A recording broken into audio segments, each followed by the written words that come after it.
안녕하세요. 병원 운영하시면서, 사람만 더 있으면 일이 좀 편해질 텐데 하는 생각 다들 한 번쯤은 해보셨을 거예요. 그런데 오늘 우리가 나눌 이야기는요, 바로 그 생각에 정면으로 아니라고 말하는 어쩌면 좀 파격적인 병원 관리 철학입니다. 어쩌면 우리가 당연하게 믿어왔던 그 상식이 매일의 스트레스를 만드는 주범이었을지도 모릅니다. 보통 우리는 일이 힘들고 바쁘면 자연스럽게 사람을 더 뽑아야겠다 이렇게 생각하잖아요. 그게 상식이죠. 근데요, 정말 그럴까요?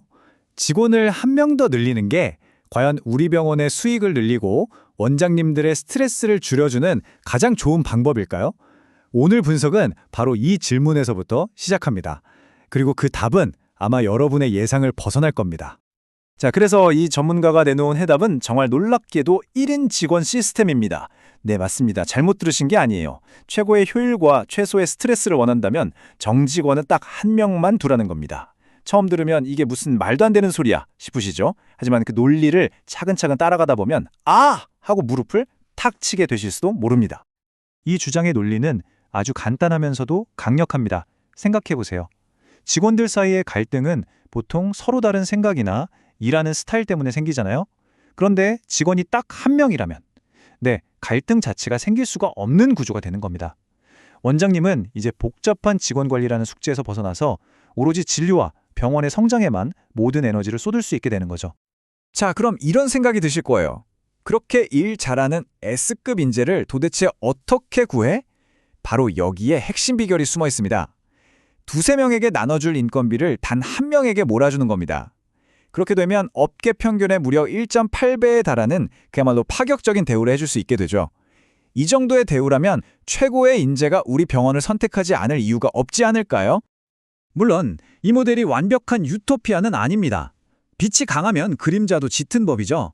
장점이 정말 명확한 만큼 단점 또한 아주 치명적입니다. 직원 갈등 제로, 관리 부담 최소화라는 엄청난 이점을 얻는 대신에 우리는 단 한 명의 직원에게 병원의 모든 것을 의존해야 하는 엄청난 리스크를 짊어져야만 합니다. 상상만 해도 정말 아찔하지 않으세요? 우리 병원의 A부터 Z까지 모든 걸 꿰고 있는 그 유일한 직원이 어느 날 갑자기 그만둔다고 통보한다면 이건 정말 이 시스템의 아킬레스건인데 과연 여기에 대한 대비책이 없을까요? 이 치명적인 리스크에 대한 해법은 바로 지식의 시스템화입니다. 핵심은 이거예요. 병원 운영에 대한 노하우가 특정 사람의 머릿속에만 있으면 안 된다는 거죠. 모든 업무 매뉴얼, 교육 자료를 전부 디지털 파일로 만들어서 클라우드에 딱 저장해 두는 겁니다.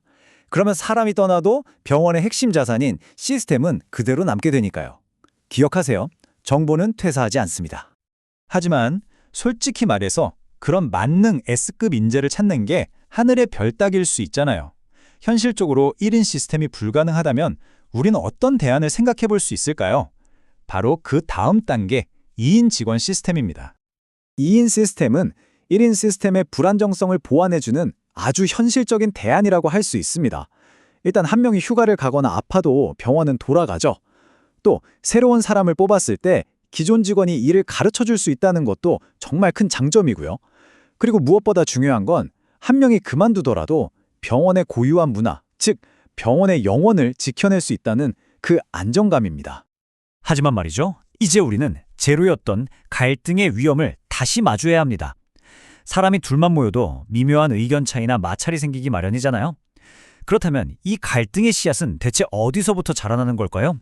갈등의 원인을 파고 들어보면 크게 세 가지로 요약됩니다. 첫째, 그냥 사람이 다른 거예요. 타고난 성격도 일하는 스타일도 다르죠. 둘째, 일의 양이나 능력의 불균형입니다. 누구는 바빠 죽겠는데 누구는 좀 한가해 보이면 속에서 불이 나잖아요. 그리고 마지막, 어쩌면 이게 가장 큰 문제일 수 있는데 내가 기여하는 만큼 공정하게 대우받지 못하고 있다는 불공정함에 대한 인식. 바로 이 세 가지가 갈등의 핵심 원인입니다. 자, 지금까지 이상적인 모델과 현실적인 차선책을 봤습니다. 이제부터는 우리가 반드시 피해야 할 경고 구간으로 들어가 보겠습니다. 바로 직원이 3명인 시스템입니다. 이 그래프 하나가 모든 걸 말해줍니다. 직원이 1명에서 2명으로 늘어날 때보다 2명에서 3명이 되는 순간 원장님의 스트레스 지수는 그야말로 폭발적으로 증가합니다. 세 번째 직원은 일손을 덜어주는 조력자가 아니라 관리의 복잡성을 기하급수적으로 늘려서 병원 전체를 스트레스의 도가니로 몰아넣는 기폭제가 될 수 있다는 아주 강력한 경고입니다. 아니, 왜 세명부터 이렇게 복잡해지는 걸까요? 바로 수학 체감의 법칙 때문입니다. 사람이 3명이 되는 순간 업무 효율은 오히려 떨어지기 시작하고 소통 과정에서 오해가 생기고 결정적으로 둘 때 하나의 편가르기, 즉 파벌이 생길 위험이 급격히 커집니다. 결국 얻는 것보다 잃는 게 훨씬 많아지는 비효율의 시작점이 되는 거죠. 이 표를 보시면 모든 게 한눈에 정리되실 겁니다. 직원이 늘어날수록 갈등 위험과 관리 부담은 급격히 커지는 반면 한 명에게 집중 투자할 수 있는 급여나 전체적인 효율성은 뚝뚝 떨어지죠. 병원 경영에서 많을수록 좋다는 다다익선이 항상 정답은 아니라는 사실을 정말 극명하게 보여주는 자료입니다. 그런데 말이죠. 단순히 직원 수나 효율성 같은 숫자로만 설명할 수 없는 게 있습니다. 병원의 진짜 자산은 사실 눈에 보이지 않거든요. 그리고 이 보이지 않는 자산을 지키는 것이야말로 모든 직원 관리의 궁극적인 목표가 되어야 합니다.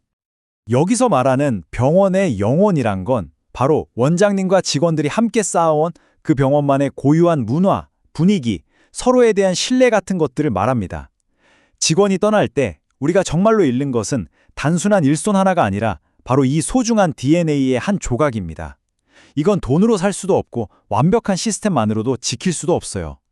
오직 원장님의 선제적인 리더십만이 이걸 지켜낼 수 있습니다. 그렇다면 이 소중한 DNA를 지키기 위해 우리는 뭘 해야 할까요? 여기 2가지 아주 실질적인 방법이 있습니다. 첫째, 직원들이 잡생각할 틈 없이 가치 있는 일에 몰입하게 만드세요. 바쁘게 일하고 성취감을 느끼는 사람은요, 남 탓하거나 갈등을 일으킬 시간도 에너지도 없습니다. 둘째, 누가 지시하고 누가 따라야 하는지 위계 질서를 명확하게 세우세요. 역할이 분명하면 불필요한 마찰이나 감정 소모가 사라집니다.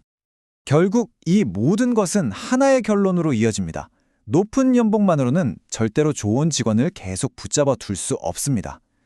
직원들이 나는 이 병원에서 계속 성장하고 싶다, 일하고 싶다라고 느끼게 만드는 그 힘은 결국 원장님이 매일 보여주는 비전과 리더십, 그리고 함께 만들어가는 긍정적인 경험 그 자체에서 나오는 겁니다.